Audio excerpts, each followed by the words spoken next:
It's a very long technical name.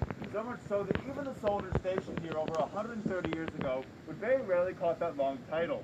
They would often just call it their 6-pounder. Now, it's not because it weighs 6 pounds, I assure you. The barrel alone weighs over 900. What do you think does weigh 6 pounds about the gun? Any guesses? Cannonball.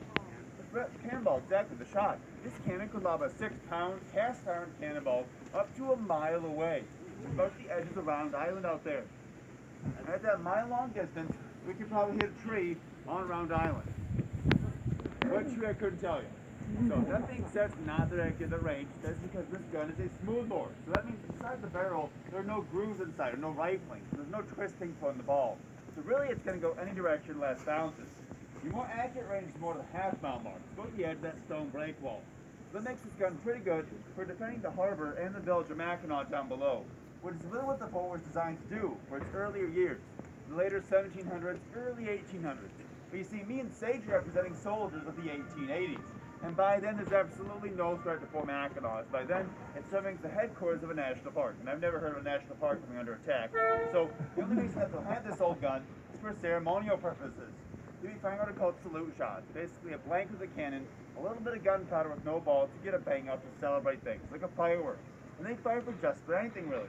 The raising and lowering the flag, local events like the Commandant's birthday or a special visitor to the island, or especially federal holidays like the 4th of July, where they would fire a 38-gun salute that starts at 6 a.m. It's a good wake up, right? So pretty much any reason to find to fire a cannon to the ball, even back then, firing cannons is pretty cool. You look for which to do it. That's exactly what we're doing here today. Fire a single salute shot on all your trips here. How does that sound? All right, this is the fire cannon. All right. So I'm going to step back here. I'm going to put this leather thumb patch on my thumb. And cover this touch hole back here. This is called thumb stalling. I'm cutting off airflow into the cannon so it doesn't stoke up any embers. So it's keeping Sage safe down to the business end. Now Sage is going to search the piece with the gunner's worm, basically a corkscrew and a stick. He's looking for any debris from a last shot that could be harboring those embers. Now, if he finds anything today, it might be some historically inaccurate aluminum foil. The reason we use aluminum foil, although it's historically inaccurate, it's a lot safer, burns up quicker, and doesn't smolder like cloth does. We do not want to fire smoldering cloth into our cat park. Alright, next step, we'll take the wet swab, basically a dirty wet sponge and a stick. We'll dip that into a bucket of water, then run that down the barrel as well. And this is going to do several things. It's going to cool the barrel down, clean it out, douse sparks. You may have heard a slight thump there. We actually created a vacuum, pushed all the air out of the cannon. So there should be no live sparks at the base, therefore, safe to load or charge. Now, as you can imagine, if you shoot a 6-pound cannonball, you probably need a lot of gunpowder, about 20 ounces. That's about the size of a Pringles can, just gunpowder. But since you don't need that much for a salute charge, back in the 1880s, they used about half that, about 10 ounces. Today, I can only use 4. You may all say, "Aw."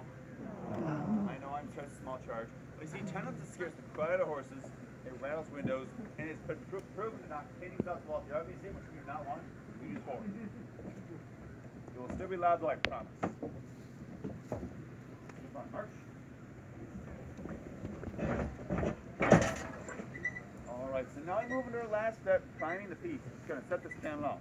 So Sage is going to poke a hole in our charge with a brass spike called a gimlet. That's going to reveal the gunpowder to our ignition device. And what's going to ignite our cannon today is a little invention of the 1840s. This would have been used during the Mexican-American War and the Civil War. It's called a friction primer. So what a friction primer is a little hollow brass tube filled with finely ground down gunpowder. And the tip is a chemical called fulminate of mercury. It's very friction sensitive and similar to the fucking cap gun.